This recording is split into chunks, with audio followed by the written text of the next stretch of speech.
और साथ में नोटिफिकेशन बेल भी ऑन कर लें। इससे क्या होगा, सारे अपडेट मिलेंगे आपको जब भी हम कोई नई वीडियो अपलोड करेंगे।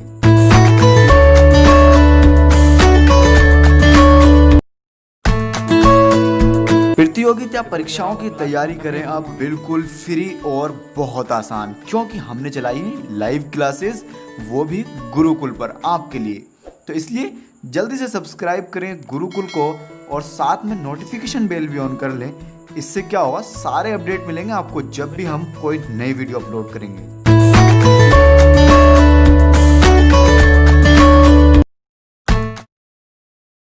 हेलो, नमस्कार, गुड मॉर्निंग, राम राम सभी को। गुरुकुल क्लासेज की ऑनलाइन क्लास में आप सभी विद्यार्थियों का स्वागत है। मैं संजय कुमार आपका तहे दिल से स्वागत करता हूं। Vikrant Singh Lakhwal, good morning. Prakash Gujar, morning.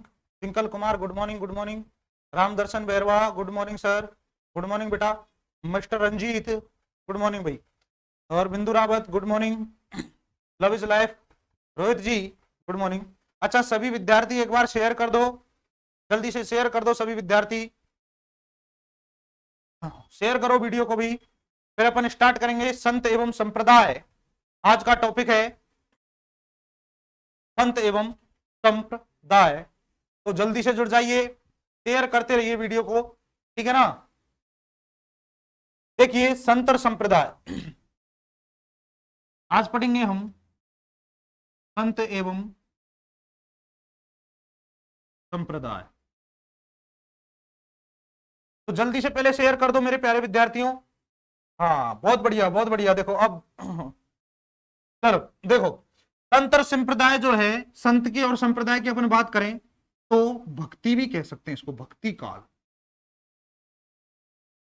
आप सभी को पता है कि भारत की जब अपन बात करते हैं तो ऊपर आता है उत्तर, नीचे आता है दक्षिण, ठीक है। कहते हैं कि सबसे पहले जो भक्ति है वो भक्ति कहां पर उपजी थी, कहां पर उपजी थी मेरे प्यारे विद्यार्थियों? दक्षिण भारत में उपजी थी, ठीक है।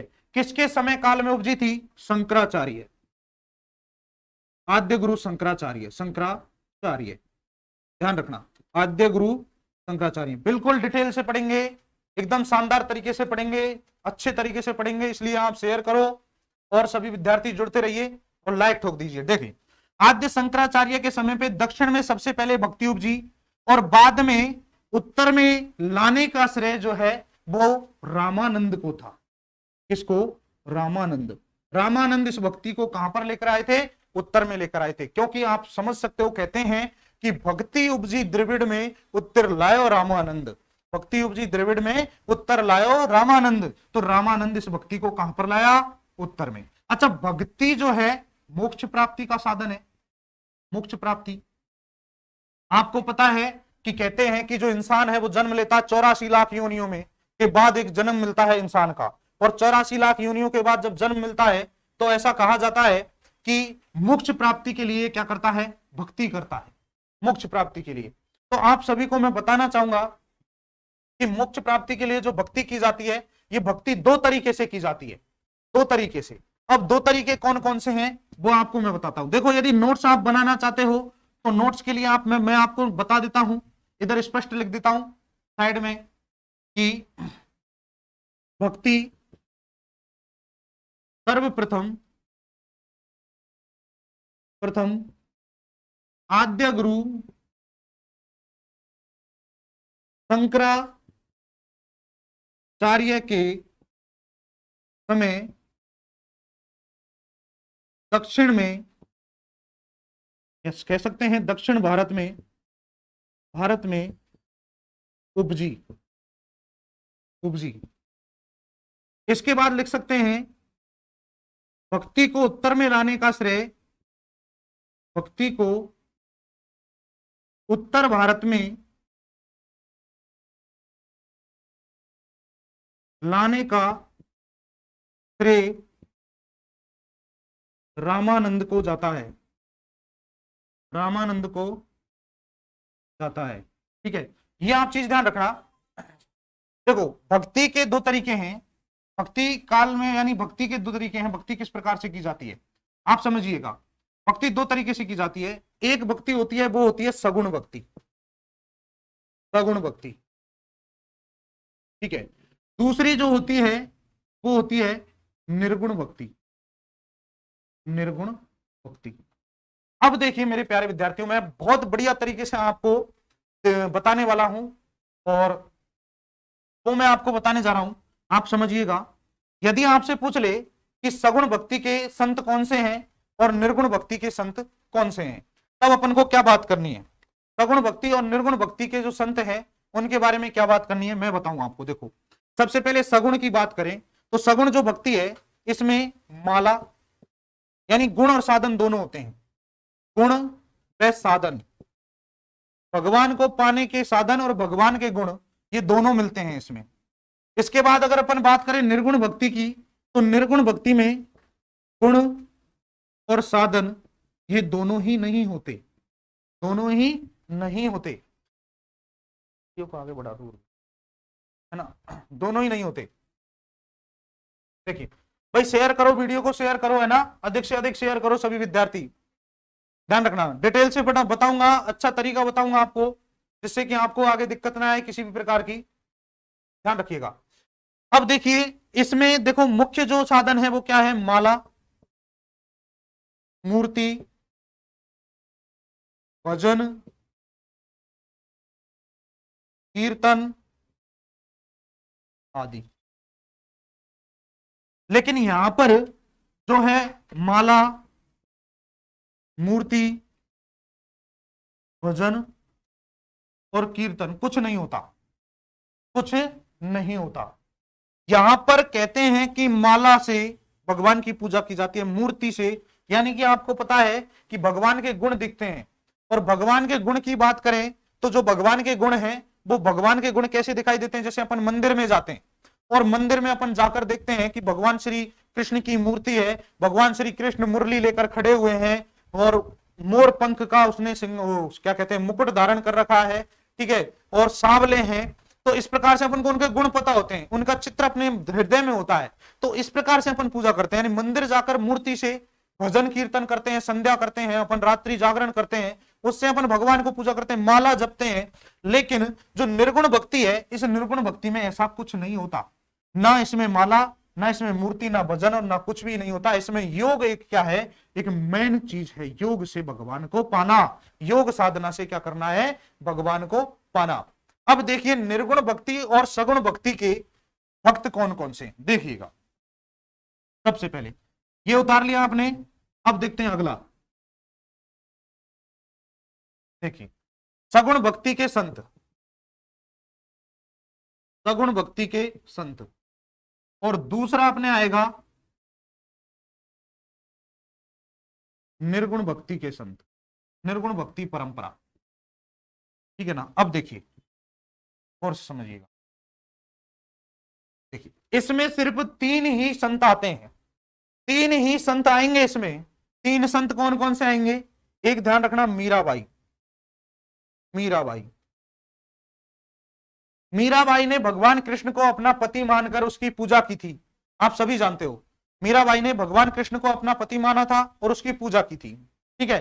दूसरा आप ध्यान रख सकते हो कि विधवा होने के बाद भी उन्होंने भगवान कृष्ण को ही अपना पति मानकर उसकी क्या की थी, पूजा की थी, ठीक है। इसके बाद एक आती है गबरीबाई। गबरीबाई, ये गबरीबाई को क्या कहा जाता है, इसके बारे में आप ध्यान रखना, इसे बागड़ की मीरा कहा जाता है। बागड़ की मीरा, बागड़ की मीरा किसे कहते हैं, क्वेश्चन पूछ लेता है, बागड़ की मीरा किसे कहा जाता है, बागड़ की मीरा कहा जाता है गबरीबाई को। इसके बाद अगर बात करें तो एक है भक्त कवि दुर्लभ जी। भक्त कवि दुर्लभ जी, मैं राजस्थान की बात कर रहा हूं, दुर्लभ जी, ये भी किस में आते हैं, सगुण भक्ति में। राजस्थान की बात कर रहा हूं मेरे प्यारे विद्यार्थियों, इसलिए आप मीराबाई, तुलसीदास, सूरदास, बिल्कुल बिल्कुल बहुत बढ़िया। देखिए ये तीनों के तीनों जो नाम है सगुण भक्ति में आते हैं। इन तीनों के अलावा जितने भी संत हुए हैं वो सारे संत किस में आते हैं, निर्गुण भक्ति में आते हैं। किस में आते हैं, निर्गुण भक्ति में। तो देखिए निर्गुण भक्ति की अगर अपन बात करें तो यहां पर देखो, सबसे पहले जाम्बोजी, जाम्बोजी, जसनाथ जी, और से देखिएगा हरिराम जी, रामचरण जी, ठीक है। इसके बाद बात करते हैं दादू दयाल जी, ठीक है।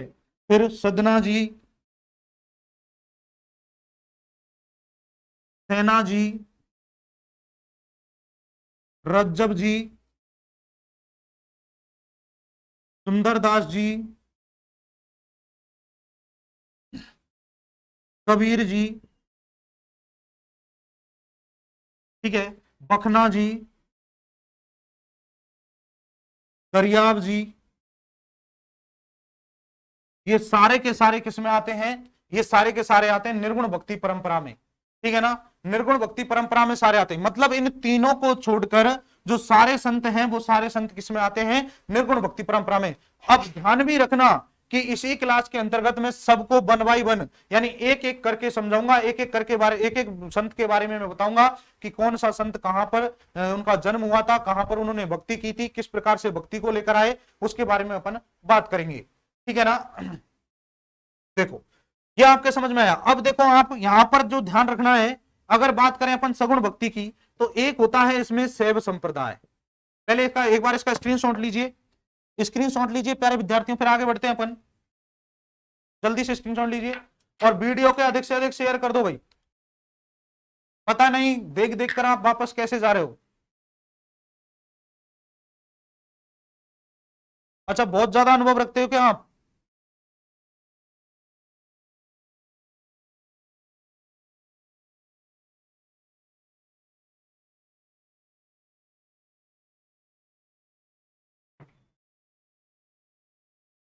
स्क्रीनशॉट ले लिया सबने? चलो आगे बढ़ते हैं अभी।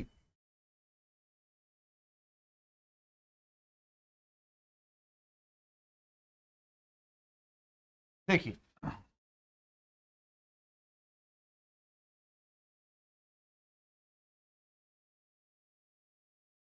देखिए अगर सगुण भक्ति की बात करें तो एक है शैव संप्रदाय। शैव संप्रदाय पहला, ध्यान रखना, भगवान शिव की पूजा की जाती है। भगवान शिव की क्या की जाती है? पूजा की जाती है इसके अंतर्गत, ठीक है। दूसरा अगर ध्यान रखें तो वैष्णव संप्रदाय, वैष्णव संप्रदाय, और वैष्णव संप्रदाय में भगवान विष्णु की पूजा की जाती है। इसमें जो गुरु हैं उनके बारे में बता दूं, यमुनाचार्य जी, ठीक है, यमुनाचार्य जी, रामानुज, रामानंद, निम्बाकाचार्य और माधवाचार्य, माधवाचार्य, ये है शैव संप्रदाय और वैष्णव संप्रदाय। दोनों की अगर बात करें तो शैव संप्रदाय में भगवान शिव की पूजा की जाती है, यानी भगवान शिव की पूजा अर्चना की जाती है, आराधना की जाती है। और अगर बात करें अपन वैष्णव संप्रदाय की, तो वैष्णव संप्रदाय में भगवान विष्णु की पूजा की जाती है। कह सकते हैं यमुनाचार्य, रामानुज, रामानंद, निम्बाकाचार्य और माधवाचार्य ये इसमें आते हैं, ठीक है ना। ध्यान रखिएगा, बिल्कुल सभी विद्यार्थी शेयर कर दो बेटा, आपके लिए हम बहुत मेहनत कर रहे हैं, है ना। तो इसलिए आप अधिक से अधिक शेयर करो। चलो अब देखिए शैव संप्रदाय की यदि अपन बात करते हैं तो शैव संप्रदाय के देखो अब उपशाखाएं कौन कौन सी है राजस्थान में अपन बात करें तो यहां पर आपको देखना, सबसे पहले मैं बता देता हूं आपको, सगुण और निर्गुण भक्ति वाले, सगुण प्लस निर्गुण भक्ति के संत, भक्ति के संत कौन कौन से हैं? पहले एक संत हैं, ऐसे संत जो सगुण भक्ति परंपरा में भी आते हैं और निर्गुण भक्ति परंपरा में भी आते हैं, उनको क्या कहते हैं? मिश्रित संत कहा जाता है, सगुण और निर्गुण भक्ति के मिश्र संत। अब देखो ध्यान रखना है, पहला आता है संत मावजी, संत मावजी, संत महावजी जो है इन्होंने निष्कलंक संप्रदाय की स्थापना की थी। निष्कलंक संप्रदाय, निष्कलंक संप्रदाय की स्थापना किन्होंने की थी? संत महावजी ने। दूसरा आपको ध्यान रखना है इनके बारे में ही, इनको बागड़ का धनी कहा जाता है। बागड़ का धनी, देखो बागड़ का धनी किसे कहते हैं? क्वेश्चन पूछा जा सकता है, काफी बार पूछते हैं कि बागड़ का धनी किसे कहा जाता है, तो बागड़ का धनी कहा जाता है संत महावजी को, ठीक है। और निष्कलंक संप्रदाय की स्थापना किसने की थी? तब आपको ध्यान रखना है किसने की थी? संत महावजी ने। संत महावजी कैसे हैं? संत महावजी है निर्गुण और सगुण भक्ति परंपरा के संत हैं। इधर दूसरा अगर बात करें अपन तो यहां पर है दूसरे जिस व्यक्ति के बारे में अपन बात करते हैं उसमें आपको ध्यान रखना है, एक है चरणदास जी। चरणदास जी, और चरणदास जी के बारे में ध्यान रखना, इन्होंने जो बात की थी चरणदास जी ने, वो चरणदासी संप्रदाय था। चरणदासी संप्रदाय की स्थापना की थी, ठीक है। नेक्स्ट अगर बात करें तीसरे, तो तीसरा जो है वो अपने एक संत हैं और उनका नाम क्या है? आपको ध्यान रखना है, हरिराम सांकला। हरिराम सांकला। हरिराम सांकला की अगर अपन बात करें तो यहां पर आप ध्यान रखिएगा, इन्होंने निरंजनी संप्रदाय की स्थापना की थी। निरंजनी संप्रदाय, और निरंजनी संप्रदाय जो है, इस निरंजनी संप्रदाय की बात करें तो इन्हीं को ही क्या कहा जाता है? हरिराम जो सांकला है, हरिराम सांकला को ही क्या कहा जाता है? आपको ध्यान रखना है। सर मैं बाद में देख लूंगा, थोड़ा सा काम आ गया, दुकान पर जा रहा हूं। बिल्कुल बिल्कुल कोई दिक्कत नहीं बेटा, जाइए। हरिराम सांकला की बात करें तो इन्हें राजस्थान का वाल्मीकि कहा जाता है। राजस्थान का वाल्मीकि, राजस्थान का वाल्मीकि किसे कहा जाता है? हरिराम सांकला को। देखिए जैसे वाल्मीकि पहले क्या थे? डाकू थे, उसी प्रकार जो हरिराम सांकला थे वो भी पहले क्या थे? डाकू थे। और बाद में इन्होंने क्या किया? बाद में ये संत बन गए, किनके कहने पर? एक लोक देवता थे, और आपको बता दूं मैं लोक देवता कौन से थे? अडभूजी सांकला। अडभूजी सांकला, अडभूजी सांकला के कहने पर हरिराम सांकला जो है वो संत बन गए, और संत बनने के बाद इन्होंने एक संप्रदाय की स्थापना की थी, और वो संप्रदाय कौन सा था? निरंजनी संप्रदाय था। कौन सा था? निरंजनी संप्रदाय।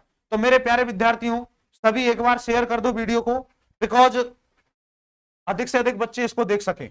एक बार इसका स्क्रीनशॉट लीजिए, फिर बढ़ते हैं अपन आगे। और लाइक भी कर दीजिए भाई, लाइक ठोकते जाइए।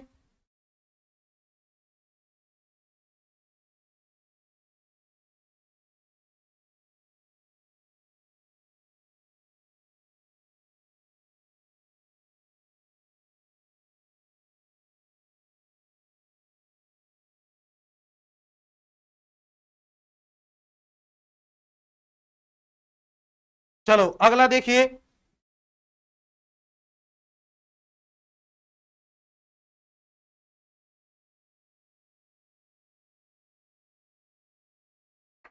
अब अपन बात करते हैं शैव संप्रदाय की। शैव संप्रदाय, शैव संप्रदाय की जब अगर बात करें अपन तो ध्यान रखना, भगवान शिव की, भगवान शिव की पूजा अर्चना की जाती है इसके अंतर्गत। दूसरा आपको ध्यान रखना, इसी से संबंधित है कि नयनार, नयनार यानी दक्षिण भारत में,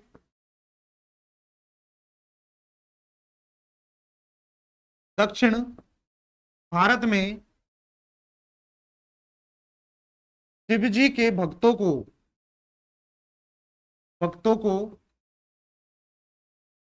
कहा जाता है। ध्यान रखना, शिव जी के भक्तों को क्या कहा जाता है? नयनार कहा जाता है। कहां पर? दक्षिण भारत में। और शैव संप्रदाय जो है उस शैव संप्रदाय में ही पूजा की जाती है किसकी? भगवान शिव की। अच्छा, इसकी जो उपशाखाएं कौन कौन सी है? एक तो है नाथ संप्रदाय, नाथ संप्रदाय। दूसरी अगर अपन बात करें तो दूसरी है पाशुपत या लकुलिस, या लकुलिस संप्रदाय। तीसरा अगर अपन बात करें कापालिक, कापालिक संप्रदाय। चौथा अगर बात करें लिंगायत संप्रदाय।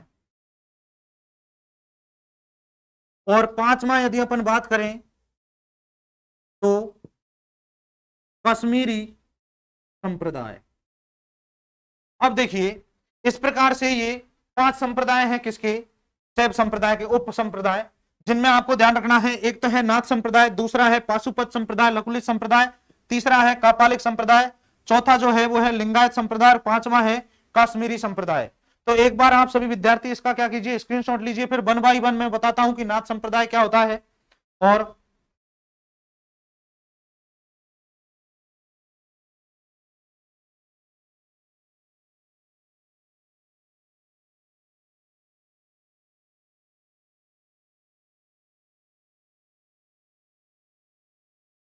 देखिए चलो अब देखिए 1 बाय 1 अपन पढ़ते हैं एक एक के बारे में।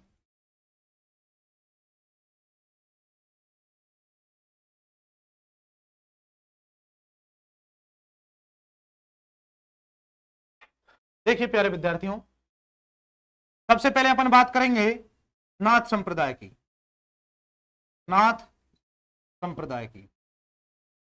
नाथ संप्रदाय की जब अपन बात करेंगे तो यहां पर आपको ध्यान रखना है नाथ संप्रदाय के बारे में, इनके नाम उपनाम, उपनाम क्या आते हैं। सबसे पहले उपनाम देखिए, इनके उपनाम है पहला योग संप्रदाय, दूसरा है अवधूत संप्रदाय और तीसरा है सिद्ध मत, सिद्ध मार्ग संप्रदाय। ये इनके क्या है, उपनाम है। आपको ध्यान रखना है उपनाम में आते हैं योग संप्रदाय। सर जी राजस्थान पुलिस का पेपर सेंड करो ग्रुप में जिसमें सभी प्रकार के क्वेश्चन हो, और राजस्थान एंड इंडिया। बिल्कुल बिल्कुल कर देंगे, कोई दिक्कत नहीं है। अभी फिलहाल जो क्लास चल रही है उसको देखिए। सही से दिख नहीं रहा, आपकी वीडियो की क्वालिटी बढ़ाओ भाई सपना, ठीक है ना सर। मैं बात देखिए, technical theory by Mithalal sir, नमस्कार मीठालाल जी, बहुत अच्छे सर, धन्यवाद। देखिए योग संप्रदाय, अवधूत संप्रदाय और सिद्ध मत सिद्ध मार्ग संप्रदाय। दूसरा इसके प्रवर्तक कौन थे, प्रवर्तक, प्रवर्तक की यदि अपन बात करें तो यहां पर प्रवर्तक के बारे में आपको ध्यान रखना है। प्रवर्तक थे मत्स्येंद्र, मत्स्येंद्र, ठीक है ना, मत्स्येंद्र नाथ, ठीक है। इसी को ही कहते हैं योगिनी नाथ, ठीक है, इसी को ही कहते हैं आदिनाथ, और इन्हीं को ही कहा जाता है क्या, लुईस सिद्धपाद, लुईस सिद्धपाद। कहां पर कहा जाता है लुईस सिद्धपाद, तिब्बत में, ठीक है ना, तिब्बत में इन्हें कहा जाता है। देखिए मत्स्येंद्र नाथ जो है उनका ही नाम है योगिनी, मुख्य नाम जो था योगिनी था, ऐसा कहा जाता है। इनको जो मत्स्येंद्र नाथ है इनको ये 28वां अवतार मानते हैं, ठीक है ना, ये भगवान विष्णु को शिव का अवतार मानते हैं। कहते हैं कि मत्स्येंद्र नाथ जो थे योगिनी, ये योगिनी ने क्या किया था कि जब भगवान शिव जो है वो भगवान शिव माता पार्वती को रहस्य बता रहे थे, सृष्टि के जो बातें बता रहे थे, उन बातों को ये क्या करते हैं एक मछली में छिपकर और फिर सुन लेते हैं, और सुनने के बाद ये अमर हो जाते हैं। तो इसीलिए इनका नाम क्या पड़ जाता है, मत्स्येंद्र नाथ पड़ जाता है। और योगिनी इनका मुख्य नाम था। आदिनाथ इसलिए पड़ा क्योंकि आदि योग के गुरु जनक माने जाते हैं भगवान शिव। लुईस सिद्धपाद की अगर अपन बात करें तो ये तिब्बत में इनको कहा जाता है। किनको, अब देखो योग और योगा दोनों में फर्क देखिए, योग और योगा। देखिए योग क्या होता है, मस्तिष्क की सारी शक्तियां केंद्रित करते हैं, मस्तिष्क, मस्तिष्क की सारी शक्तियां केंद्रित करना, ठीक है ना, मस्तिष्क की सारी शक्तियां केंद्रित करना।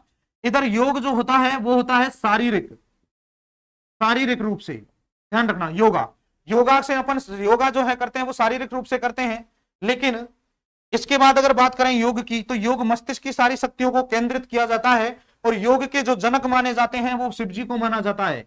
योग का जनक, योग का जनक भगवान शिव को माना जाता है।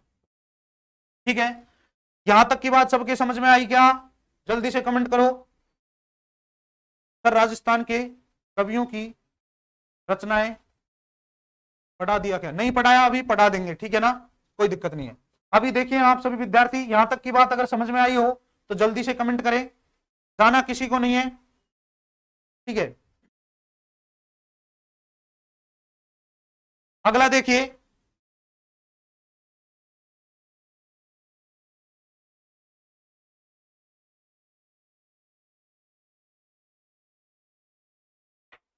अब देखिएगा नेक्स्ट,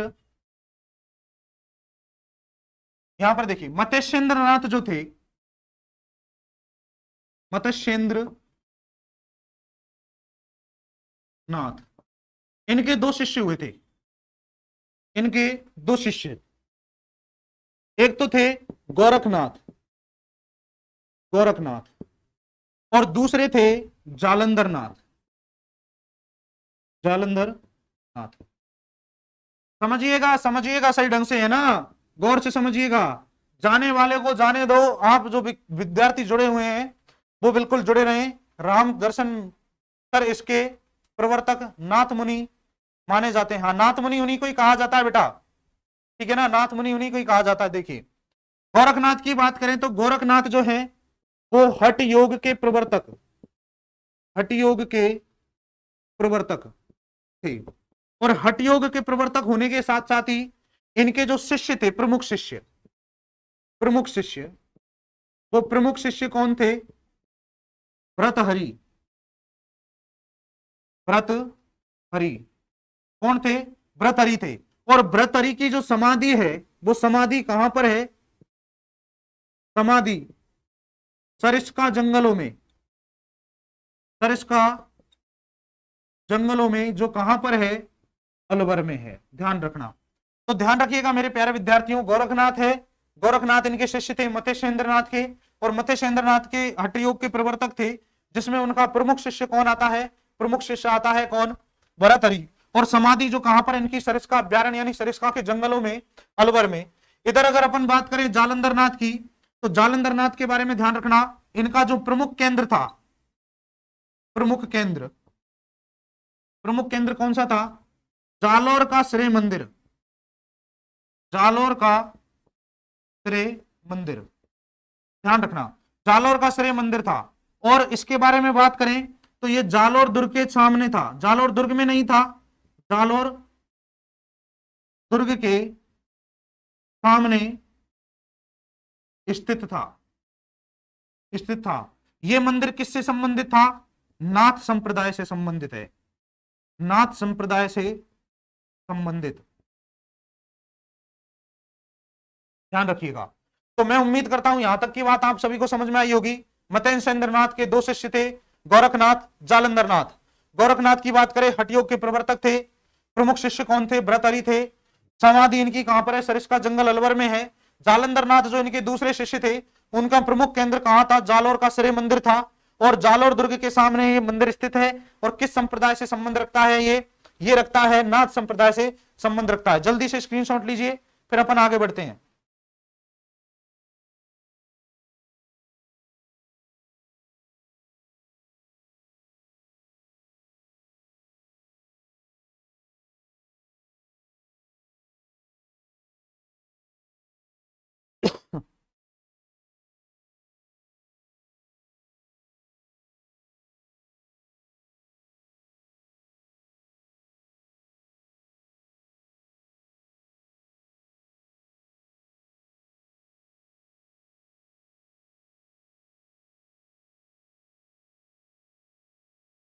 देखिए सर भर्तहरि जी की वाइफ का नाम क्या है?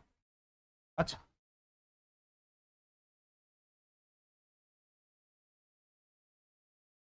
जब अपन पढ़ेंगे भर्तृ के बारे में तो मैं डिटेल से बताऊंगा बेटा, टेंशन लेने वाली बात नहीं है ना नागरवाल जी। देखिए अभी अपन को उसके बारे में देखो प्रमुख पंथ, नाथ संप्रदाय के प्रमुख पंथ, प्रमुख पंथ इधर लिख देता हूं, प्रमुख पंथ, प्रमुख पंथ। एक पंथ था पहला बैराग पंथ, बैराग पंथ, ठीक है, और दूसरा था मान पंथ, और इसे ही कहते हैं पाव पंथ, पाव पंथ। देखो बैराग पंथ की बात करें तो ये कहां पर है, राता डूंडा पुष्कर के निकट, पुष्कर के निकट, ध्यान रखना ये कहां पर है। वैसे तो पुष्कर अजमेर में है, लेकिन आपको ध्यान रखना है कि जो पुष्कर के निकट है वो कहां पर है, नागौर जिले में, नागौर जिले में, ठीक है, मुख्य केंद्र है इसका बैराग पंथ का। इसके बाद मान पंथ या पाव पंथ की अगर अपन बात करें तो यहां पर आपको ध्यान रखना, यहां पर दो मंदिर स्थित है, उदय मंदिर, उदय मंदिर और महामंदिर, महामंदिर ये कहां पर स्थित है, जोधपुर में, जोधपुर में। ध्यान रखना एक महाराजा मानसिंह हुए थे जोधपुर के शासक, महाराजा मानसिंह, और महाराजा मानसिंह जो है उन्होंने अपने गुरु आइसनाथ, आइसनाथ, आइसनाथ के लिए इन मंदिरों का निर्माण करवाया था, उदय मंदिर और महामंदिर का। कहते हैं ये जो मंदिर है ये 80 खंबे, 80 खंबे वाले मंदिर भी कहे जाते हैं, मंदिर। तो मुख्य रूप से ध्यान रखना है आपको दो चीजें, एक ध्यान रखना है बैराग पंथ है, नाथ संप्रदाय के पंथ के बारे में बात कर रहे हैं अपन प्यारे विद्यार्थियों। बैराग पंथ राता डूंडा पुष्कर के निकट नागौर जिले में आता है। पुष्कर हालांकि अजमेर में है, लेकिन पुष्कर के निकट की बात हो रही है, यानी कि पुष्कर के निकट सीमा लग रही है नागौर की, तो किस में आता है, नागौर जिले में आता है। मान पंथ और पाप पंथ की अगर बात करें तो उदय मंदिर महामंदिर जो कहां पर है, जोधपुर में है, और कह सकते हैं महाराजा मानसिंह जो है उन्होंने आइसनाथ, अपने गुरु आइसनाथ के लिए उस 80 खंबे वाले मंदिर का क्या करवाया था, निर्माण करवाया था। उम्मीद करता हूं सभी विद्यार्थियों को यह बात समझ में आई होगी। जल्दी से स्क्रीनशॉट ले लीजिए एक बार, ये यहीं अटक रही है, चल रहा है, चलो देखो अब अगला देखिए मेरे प्यारे विद्यार्थियों, एक आता है लकुलिश संप्रदाय,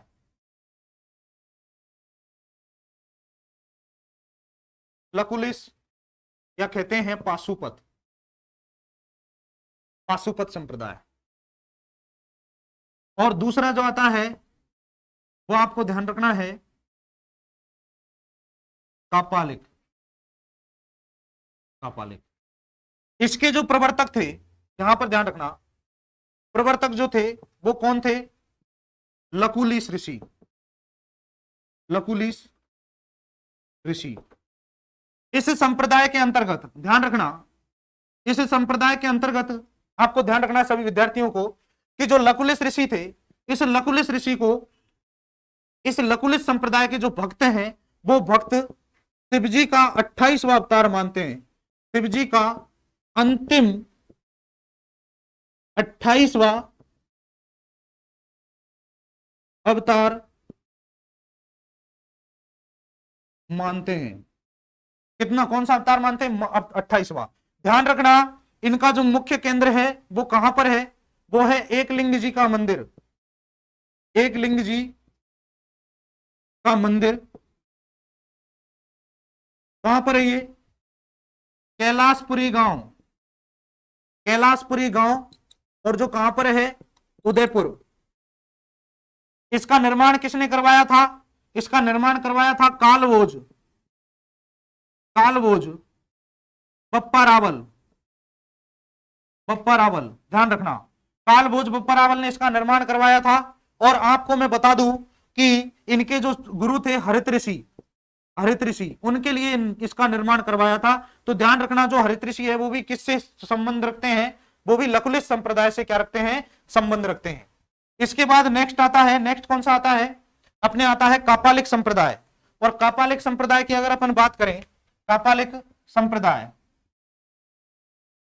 तो ध्यान रखना इसमें तांत्रिक होते हैं, तांत्रिक। दूसरा आपको ध्यान रखना है इसमें जो है नरबली वैद्य मानी गई है, नरबली वैद्य मानी गई है, मानी गई है, ठीक है।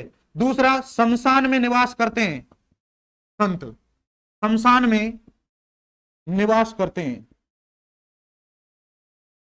तीसरा आपको पता है सुरापान करते हैं, सुरापान, सुरापान। अच्छा सुरापान होता क्या है, कोई बता सकता है क्या कमेंट करके? सुरापान, सुरापान क्या होता है, जल्दी से कमेंट करके बताइए।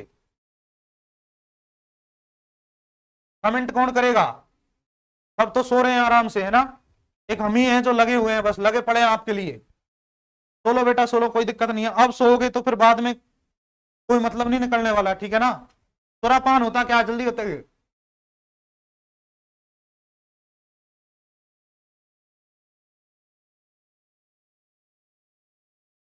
कमेंट करो भाई, कमेंट करो। सुरापान, सुरापान का ध्यान रखना, मत बताओ कोई दिक्कत नहीं है, मैं बता देता हूं।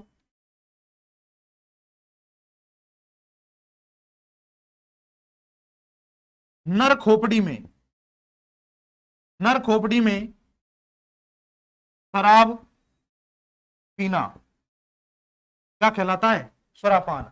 मर जाने के बाद जो व्यक्ति होता है उसकी खोपड़ी होती है, उस खोपड़ी में शराब डालकर और फिर उसको पीते हैं, उसे कहते हैं सुरापान। यानी यहां पर जो होते हैं इसमें कापालिक में, वो क्या होते हैं? वो अघोरी बाबा होते हैं, अघोरी, अघोरी बाबा, ठीक है ना। इनको ही कहते हैं क्या? अघोरी बाबा कहते हैं। स्त्री के प्रति मोह शराब नशा करना, अरे नहीं नहीं नहीं भाई, मांस को नहीं कहते सुरापान, और स्त्री के प्रति मोह नहीं। नर की खोपड़ी में जो शराब पीते हैं शमशान घाट में बैठकर, ठीक है ना, उसे कहते हैं सुरापान। वैसे भी नर की खोपड़ी में मत पियो, लेकिन बहुत से व्यक्ति ऐसे होते हैं उनको पता ही नहीं होता हम शमशान घाट में बैठे हैं, कहां पर बैठे हैं, वो जाते हैं शमशान घाट में पी के आ रहे हैं, उनको भी सुरापान ही कहते हैं, वो भी अघोरी है, ठीक है ना। और दूसरी बात आपको मैं बता दूं कि गांव में जैसी बारात उतरती है, उस गांव का कुछ भी पता नहीं होता, लेकिन उतरते उतरते उसके जो ठेका होता है ना शराब का, उसका तो तुरंत पता लगाते, पता नहीं क्यों। बारात में व्यक्ति जाएंगे, ठेका का तुरंत पता लगता है ना। तो इसलिए आप भी, बढ़िया अच्छी बात है। ये सुरापान स्त्री का मोह बता रहे हो, स्त्री का मोह नहीं होता, ये होता है खोपड़ी में शराब पीना। इसके बाद देखिए अगला, चौथा जो है वो है लिंगायत संप्रदाय। चौथा आता है लिंगायत संप्रदाय।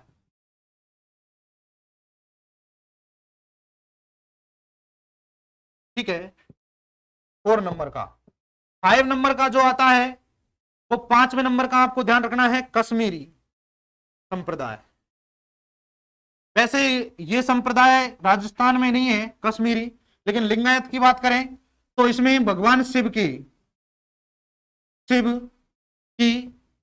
लिंग के रूप में पूजा की जाती है, रूप में पूजा की जाती है। या अपन कह सकते हैं कि शिवलिंग की पूजा की जाती है, ठीक है, शिवलिंग की पूजा की जाती है, ठीक है। ज्यादा बड़ा नहीं है, कोई इंपॉर्टेंट भी नहीं है। ये कौन से होते हैं? कश्मीरी घाटी में, कश्मीरी घाटी में भगवान शिव के भक्तों, भगवान शिव के भक्तों को क्या कहते हैं? कश्मीरी संप्रदाय के अंतर्गत आते हैं ना। भगवान शिव के भक्त जो हैं उनको क्या, वो किसके अंतर्गत आते हैं? कश्मीरी संप्रदाय के। बिल्कुल बिल्कुल, चलो तो ये अपना हो गया कौन सा? शैव संप्रदाय।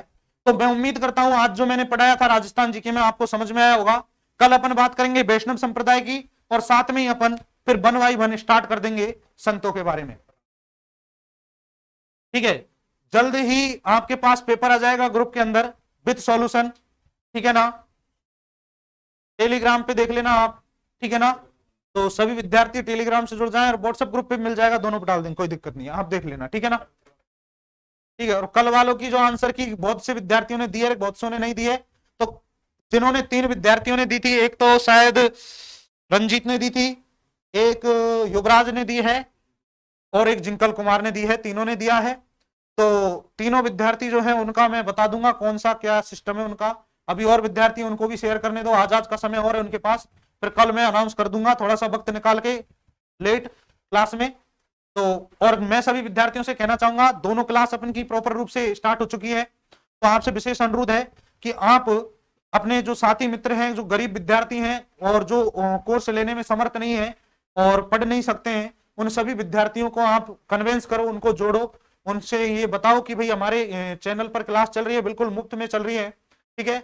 और मिलते हैं कल 9 बजे जो हिस्ट्री के साथ, इंडियन हिस्ट्री, और 10:05 पर अपन संत और संप्रदाय के साथ। धन्यवाद, तब तक के लिए नमस्कार। और सभी विद्यार्थी जो है कश्मीरी घाटी, जिज्ञासा तनेजा, कश्मीरी घाटी की बात करें तो कश्मीरी घाटी में आपको ध्यान रखना है, ये कश्मीरी घाटी जो है, जहां जो कश्मीर में एक घाटी है कश्मीरी घाटी, उस कश्मीरी घाटी में जो भक्त रहते हैं वो किसके अंतर्गत आते हैं, ये कश्मीरी संप्रदाय के अंतर्गत आते हैं। यानी एक संप्रदाय है कश्मीरी संप्रदाय, उस संप्रदाय का संबंध भी भगवान शिव के भक्तों से है। तो भगवान शिव के जो भक्त हैं जो कश्मीरी घाटी में रहते हैं, उनके लिए है ये संप्रदाय कश्मीरी संप्रदाय, ठीक है ना। चलो कल पढ़ते हैं वैष्णव संप्रदाय। जुड़ने के लिए धन्यवाद, और अपने सारे मित्र हैं उनको बिल्कुल आप कन्विंस करो, जिज्ञासा जी आप भी करें, जो आपके साथी मित्र हैं उनको सबको बताएं, ठीक है। तब तक के लिए धन्यवाद, मिलते हैं अगली क्लास में।